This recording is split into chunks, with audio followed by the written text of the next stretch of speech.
உபாகமம் 28வது அதிகாரம் 16வது வசனத்திலிருந்து நீங்க வாசிச்சு பார்த்தீங்க அப்படின்னா இந்த சாபத்தின் விளைவுகள் இருக்கும்.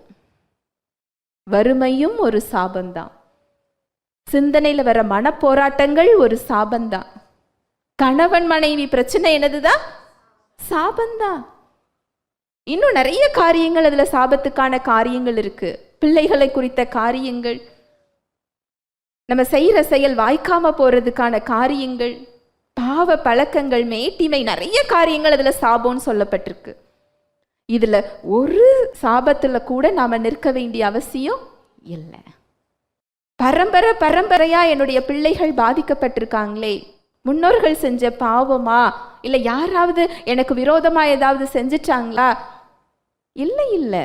யாக்கோபுக்கு விரோதமான மந்திரமும் இல்லை, இஸ்ரவேலுக்கு விரோதமான குறி சொல்லுதலும் இல்லை.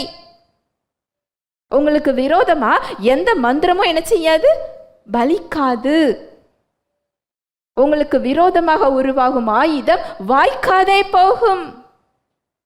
இப்படிதான் தேவன் நம்மளை என்ன செஞ்சுக்கிட்டு இருக்கிறார் பார்க்கிறார். பரிசுத்தவானாக, குற்றமற்றவராக, கண்டிக்கப்படாதவர்களாக நம்மளை என்ன செஞ்சுக்கிட்டு இருக்கிறாரா பார்க்கிறாரா. எல்லாத்துக்கும் மேல தோத்து போனவர்களா இல்ல, கிறிஸ்துவுக்குள் ஜெயித்தவர்களாக அவர் நம்மை பார்க்கிறார். ஹல்லேலூயா, பிரைஸ் தி லார்ட்.